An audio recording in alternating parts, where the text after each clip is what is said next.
আসসালামু আলাইকুম। আপনাদের সাথে আছে আমি জুবায়ের হাসান। এই চলমান ইরান যুদ্ধে একটা বিরাট খবর এসেছে, সেটি হলো যে রাশিয়া ইরানকে গোপনে সাহায্য করছে।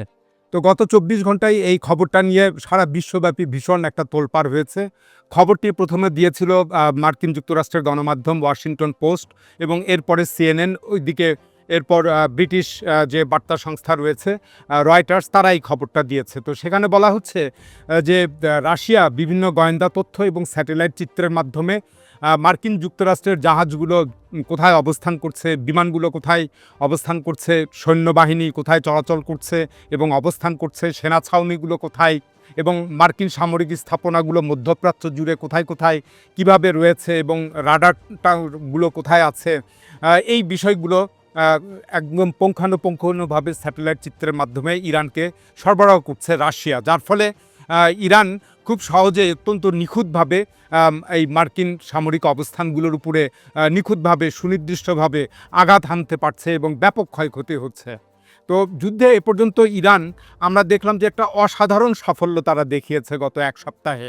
প্রথমত কুয়েত, কাতার, বাহরাইন, আরব আমিরাত, জর্ডান, এসব এলাকার একেবারে যেগুলো মার্কিন সামরিক ঘাঁটিগুলো রয়েছে, গোয়েন্দা সদর দপ্তর রয়েছে, রাডার ব্যবস্থা রয়েছে, সেগুলো একেবারে হামলা করে গুঁড়িয়ে দিয়েছে এবং তছনছ করেছে। প্রায় সবই এগুলো ধ্বংসপ্রাপ্ত হয়েছে। তো বর্তমানে ইরানের এই হামলাটা সৌদি আরবের উপরে হচ্ছে এবং ইরাক, উত্তর ইরাকে চলছে, যেখানে মার্কিন স্থাপনাগুলো রয়েছে। তো আরও একটা বড় সাফল্য দেখিয়েছে ইরান, সেটি হলো যে কুয়েতে তারা কয়েকটি F-15 মার্কিন যুদ্ধবিমান ধ্বংস করেছে। ইরানের অভ্যন্তরেও একটা ধ্বংস হয়েছে মার্কিন F-15 বিমান।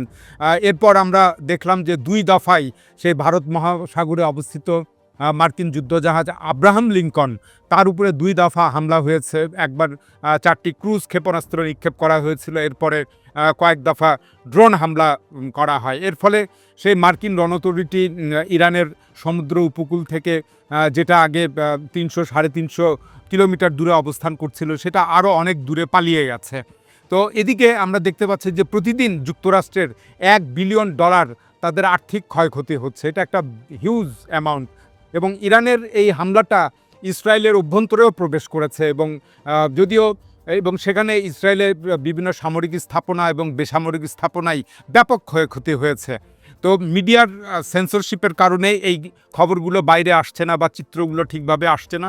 তবে অনলাইনে যতটুকু পাওয়া যাচ্ছে সেটাতেই দেখা যাচ্ছে যে ইসরায়েলের অভ্যন্তরেও ব্যাপক সামরিক এবং বেসামরিক স্থাপনাগুলোর ক্ষয়ক্ষতির সম্মুখীন হচ্ছে ইরানি হামলায়। তো মজার ব্যাপার হচ্ছে যে ইসরায়েলে সিএনএনের মতো পত্রিকাও সেন্সরের মধ্যে আছে, যেটা মার্কিন অনুগত এবং ইসরায়েল অনুগত যে পত্রিকাটা। আর আল জাজিরা তো ২ বছর আগে থেকেই ইসরায়েলে নিষিদ্ধ। তো অন্যদিকে ইরানে সকল মিডিয়ার একটা অ্যাক্সেস দেওয়া হয়েছে, ফ্রি অ্যাক্সেস দেওয়া হয়েছে, যাতে যুদ্ধের খবরাখবর পাওয়া যায়। অর্থাৎ ইরানে এখন মিডিয়াটাকে ফ্রি করা হয়েছে এবং ইসরায়েলের অভ্যন্তরে মিডিয়াকে সেন্সর আরোপ করা হয়েছে। তো যাই হোক, তো অনেকেই অনেক আগে থেকেই ধারণা করছিলেন যে ইরানের এই সাফল্য, যুদ্ধ সাফল্যের পিছনে রাশিয়ার সাহায্য রয়েছে। তো এই আলোকে কয়েকদিন আগে রাশিয়ার যে পররাষ্ট্র মন্ত্রণালয়, তারা একটা ক্রেমলিনে প্রেস ব্রিফিং করেছিল।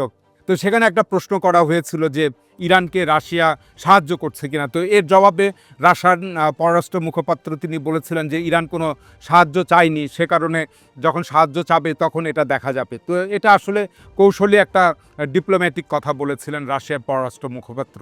তো এদিকে আমরা আরও একটা বড় খবর দেখলাম। ৬ মার্চ রাতে প্রেসিডেন্ট পুতিন ইরানের প্রেসিডেন্ট পেজেশকিয়ানের সঙ্গে দীর্ঘক্ষণ টেলিফোনে কথা বলেছেন। তো যুদ্ধ শুরু হবার পর এটাই এই প্রথম রুশ প্রেসিডেন্ট এবং ইরানিয়ান প্রেসিডেন্টের মধ্যে এটাই প্রথম একটা আলোচনা হলো বা কথা হলো।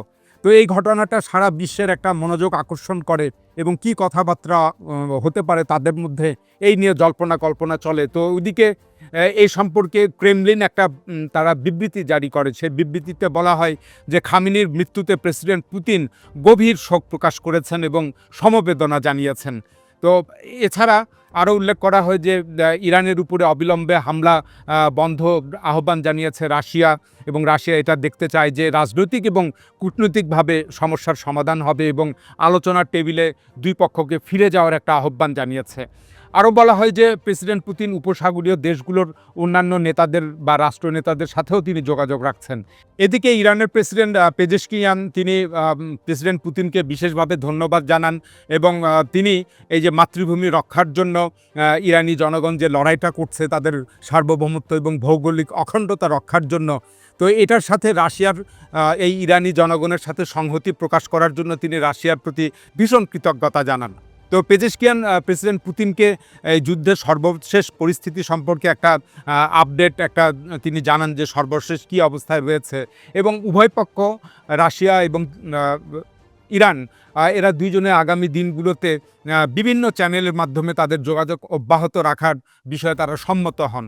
তো এখানে উল্লেখ্য যে এই যুদ্ধ শুরু হবার পর থেকে রাশিয়া একাধিকবার এই ইরানের উপরে হামলার নিন্দা জানিয়েছে। তো এখন প্রেসিডেন্ট পুতিনের এই টেলিফোন কলটা ইরানকে যুদ্ধ চালিয়ে যেতে আরও উৎসাহ দেবে এবং সাহস যোগাবে।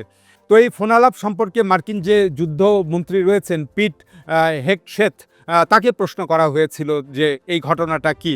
তো তিনি বলেছেন যে প্রেসিডেন্ট ডোনাল্ড ট্রাম্প তিনি নজর রাখছেন যে কখন কে কার সাথে কি কথা বলে, এসব বিষয়ে প্রেসিডেন্ট ডোনাল্ড ট্রাম্প নাকি তিনি অবগত আছেন এবং তিনি নজর রাখছেন। তো এখন কথা হলো যে রাশিয়া কতদূর পর্যন্ত ইরানকে সাহায্য করবে। তো আসলে ইরানে রাশিয়ার একটা দীর্ঘ মেয়াদি তার স্বার্থ রয়েছে। 2022 সালে সেটা আরও জোরদার হয় যখন রুশ ইউক্রেন যুদ্ধ শুরু হয়, তখন এই দুই দেশ ইরান এবং রাশিয়া একটা স্ট্র্যাটেজিক পার্টনারে পরিণত হয়। তো তখন আমরা দেখতে পেয়েছিলাম যে ইরান তার শাহেদ 136 ড্রোনগুলো রাশিয়াকে সাপ্লাই দিয়েছে। এরপর দেখা গেল যে এর 2-1 বছর পর রাশিয়াও ইরানের সহযোগিতায় রাশিয়ার অভ্যন্তরে এই যৌথ উৎপাদন শুরু করে এই ড্রোনগুলোর। এছাড়া সিরিয়াতেও আমরা ইরান এবং রাশিয়ার একটা স্ট্র্যাটেজিক পার্টনারশিপ দেখতে পেয়েছিলাম। এর পরবর্তীকালে রাশিয়া এবং ইরান দুটি পারমাণবিক চুল্লি ইরানের হয়ে রাশিয়া নির্মাণ করে দেবার জন্য চুক্তি করে এবং সেগুলো এখনও চলমান রয়েছে। জ্বালানি তেল বা অন্যান্য জ্বালানি এবং রেলপথ ব্যবস্থার যে যোগাযোগটা রয়েছে সেটা উন্নত করার জন্য দুই দেশ চুক্তি করেছে। তো রাশিয়া মূলত ইরানকে দিয়ে মধ্যপ্রাচ্যে তার নিজের একটা অবস্থান তৈরি করতে চায়, এটা রাশিয়ার দীর্ঘদিনের একটা কৌশল। আর 28 ফেব্রুয়ারির যুদ্ধের আগেই বেশ 1-2 দিন আগেই রাশিয়া এবং ইরানের মধ্যে একটা খুব বড় মাত্রার নৌমহড়া সংগঠিত হয়েছিল। তো তখন বা তারপর থেকে বলা হচ্ছিল যে কয়েক হাজার মিসাইল সরবরাহ করেছে রাশিয়া ইরানকে, যেগুলো এখন যুদ্ধে ব্যবহৃত হচ্ছে। তো রাশিয়া গত 3 বছরে অনেকগুলো বাণিজ্য চুক্তিও করেছে। তো সুতরাং রাশিয়া ইরানকে হয়তো প্রকাশ্যে সাহায্য না করলেও গোপনে ইরানকে ঠিকই সাহায্য করতেই থাকবে এবং যে সাহায্য করার অন্যতম কারণ হলো যে রাশিয়া এবং ইরানের মধ্যে স্বার্থ সংশ্লিষ্ট অনেকগুলো বিষয় রয়েছে এবং একে অপরের স্বার্থটা অঙ্গাঅঙ্গিভাবে জড়িত। তো আসলে এই ক্ষেত্রে ইরান যতদিন যুদ্ধ চালিয়ে যাবে রাশিয়া ততদিন তাকে সাহায্য করতে থাকবে। তো এদিকে চলমান যে এই যুক্তরাষ্ট্র এবং ইরান যুদ্ধের যেটা একটা কথা বেশ জোরে সোরে উচ্চারিত হচ্ছে, বারবার উচ্চারিত হচ্ছে, তা হলো এই যুদ্ধে কোন দেশ সবচেয়ে বেশি লাভবান হচ্ছে। তো এটা রাশিয়ার নামটা উঠে আসছে যে রাশিয়া সবচেয়ে লাভবান হচ্ছে, কেননা এই হরমুজ প্রণালী বন্ধ এবং মধ্যপ্রাচ্যের এই দেশগুলো তাদের তেল এবং গ্যাস এই উৎপাদনটা বন্ধ করার ফলে এখন বিশ্ববাজারে রাশিয়ার তেলের দামটা এবং চাহিদাটা অনেক বেড়ে গিয়েছে, যার ফলে রাশিয়া এখন ইউরোপকে হুমকি দিচ্ছে যে এখানে গ্যাসের সাপ্লাই তারা বন্ধ করে দিবে এবং সেই গ্যাসটা এশিয়ার দেশগুলোতে ট্রান্সফার করবে। ইতিমধ্যেই আমরা দেখতে পেলাম যে যুক্তরাষ্ট্র ভারতকে 30 দিনের একটা ছাড় দিয়েছে রাশিয়ার তেল কেনার জন্য। তো এইভাবে রাশিয়া অর্থনৈতিকভাবে লাভবান হচ্ছে। রাশিয়ার গ্যাসের বাড়তি দাম দিয়ে এখন সারা বিশ্বকে কিনতে হবে এবং রাশিয়ার অর্থনীতিটা ফুলে ফেঁপে উঠবে। আর দ্বিতীয় যে বিষয়টি হলো যে ইউক্রেন যুদ্ধের ফলে এই যে জায়গায় একটা গ্যাপ তৈরি হবে সেখানে রাশিয়া একটা বড় সুবিধা পাবে ইরান যুদ্ধের ফলে। এর কারণ হচ্ছে যে ইতিমধ্যেই আকাশ প্রতিরক্ষা ব্যবস্থা বা প্যাট্রিয়ট অনেকগুলো ক্ষেপণাস্ত্র ডোনাল্ড ট্রাম্প জেলেনস্কির কাছ থেকে সরিয়ে নিয়েছেন এবং ইউক্রেনকে অনেক অস্ত্র সরবরাহ আরও আগামীতে বন্ধ করে দিবেন। ফলে ইউক্রেনে যে অস্ত্রের যে একটা শূন্যতা তৈরি হবে, এর ফলে রাশিয়া ইউক্রেনে তার হামলাটা আরও ব্যাপক আকারে জোরদার করবে। তো এভাবে রাশিয়া দুই দিক থেকে লাভবান হবে। এছাড়া আরও একটা বিষয় রয়েছে যে চলমান একটা রুশ ইউক্রেন শান্তি আলোচনায় যুক্তরাষ্ট্র মধ্যস্থতা করছে। তো এই আলোচনায় যুক্তরাষ্ট্র দর কষাকষিতে প্রেসিডেন্ট পুতিনের সঙ্গে আর পারবেন না, কেননা এই ডোনাল্ড ট্রাম্পের হাতে দর কষাকষির মতো কার্ড আস্তে আস্তে কমে আসবে। তো এখানেও রাশিয়া একটা সুবিধাজনক অবস্থান থাকবে। আরেকটি কথা হলো যে ইউরোপ আমেরিকা এতদিন ইউক্রেন যুদ্ধে রাশিয়াকে একটা আগ্রাসনকারী দেশ হিসাবে চিত্রিত করেছে। এখন যুক্তরাষ্ট্র ইরানের উপরে হামলা করে নিজেই আগ্রাসনকারী দেশে পরিণত হয়েছে। সুতরাং এই বিশ্ব জনমতকে প্রভাবিত করার জন্য, রাশিয়াকে ভিলেন রূপে চিত্রিত করার জন্য যে একটা ন্যারেটিভ সেল করা প্রয়োজন ছিল, বা এতদিন এটা একটা ন্যারেটিভ বিক্রি করে এসেছে, সেটা আর যুক্তরাষ্ট্রের হাতে থাকলো না। এখন যুক্তরাষ্ট্র এবং রাশিয়া উভয়ই সমান সমান একটা অবস্থায় চলে আসলো। তো সুতরাং এই সব কিছুর বিবেচনায় রাশিয়া কিছুতেই চাইবে না যে ইরান যুদ্ধে পরাজিত হোক বা দ্রুতই যুদ্ধটা শেষ হয়ে যাক, বরং রাশিয়া চাইবে যে আরও দীর্ঘমেয়াদী যুদ্ধ চলুক এবং সেখানে রাশিয়ান অস্ত্রগুলো ব্যবহৃত হোক। তো অতএব এই কথা আমরা বলতে পারি যে এই ইরান যুদ্ধে ইরানের লক্ষ্য এবং রাশিয়ার লক্ষ্য, দুইজনের লক্ষ্য একত্রিত হয়েছে, এবং সেটি হলো যে যুদ্ধকে দীর্ঘায়িত করা। এবং এ কারণেই রাশিয়া ইরানকে গোপনে সাহায্য করতে থাকবে, এবং ইরানও এই তার যে যুদ্ধটা দীর্ঘমেয়াদী করার যে কৌশল নিয়েছে সেটাতে সে সুবিধা পাবে। তো আসলে প্রেসিডেন্ট ডোনাল্ড ট্রাম্প এখন এই দীর্ঘমেয়াদী যুদ্ধের ফাঁদেই তিনি আটকা পড়েছিলেন। তিনি এতদিন ভেবেছিলেন যে ৩-৪ দিনের মধ্যে যুদ্ধ শেষ করবেন, তারপর তিনি বললেন 4 সপ্তাহের মধ্যে যুদ্ধ শেষ হবে। আর এখন পেন্টাগনের কর্মকর্তারা বলছেন যে যুদ্ধটি 6 মাস দীর্ঘ হতে পারে বা তারও বেশি হতে পারে। তো এই দীর্ঘস্থায়ী যুদ্ধে ভয় পেয়ে ডোনাল্ড ট্রাম্প এখন প্রেসিডেন্ট জেলেনস্কির কাছ থেকে সাহায্য চাইছেন, সামরিক সাহায্য, যে জেলেনস্কিকে তিনি ভীষণ অবজ্ঞা করেছিলেন কিছুদিন আগে। এছাড়া তিনি বিশ্বের যে কোনো দেশের কাছ থেকে সামরিক সাহায্য নেওয়ার ঘোষণা দিয়েছেন যে তাতে তার কোনো আপত্তি নাই। ইতিমধ্যে দক্ষিণ কোরিয়া থেকে তিনি আকাশ প্রতিরক্ষা ব্যবস্থার ক্ষেপণাস্ত্রগুলো নিয়ে ইসরায়েল এবং আরও অন্যান্য উপসাগরীয় অঞ্চলে মোতায়েন করছেন। আবার ডোনাল্ড ট্রাম্প বলছেন যে ইরানের ধর্মীয় লিডার হলেও তার আপত্তি নাই, বা ইরানের ডেমোক্রেসি না থাকলেও তার কোনো যায় আসে না। এই ধরনের বিভিন্ন কথা তিনি বলছেন। তো এইদিকে CNN আরও একটা খবর দিয়েছে, সেটি হলো যে চীনও ইরানকে সামরিক এবং আর্থিকভাবে সহায়তা দেওয়ার প্রস্তুতি নিচ্ছে।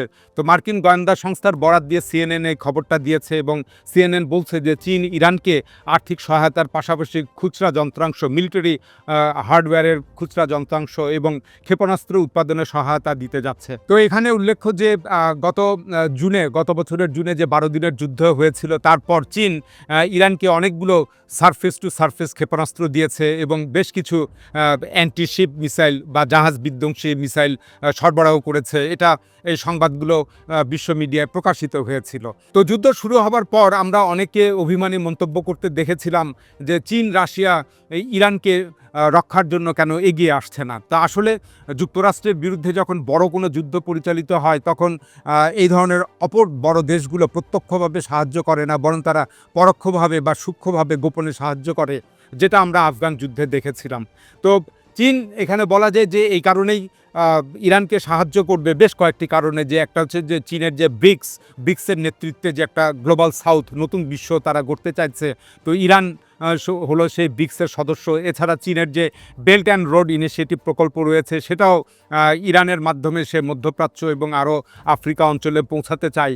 এছাড়া দ্বিপাক্ষিক বাণিজ্যিক চুক্তি রয়েছে চীন এবং ইরানের মধ্যে, তেল চুক্তি রয়েছে, সস্তায় তেল কিনে বাকিতে তেল কিনে ইরানের কাছ থেকে চীন।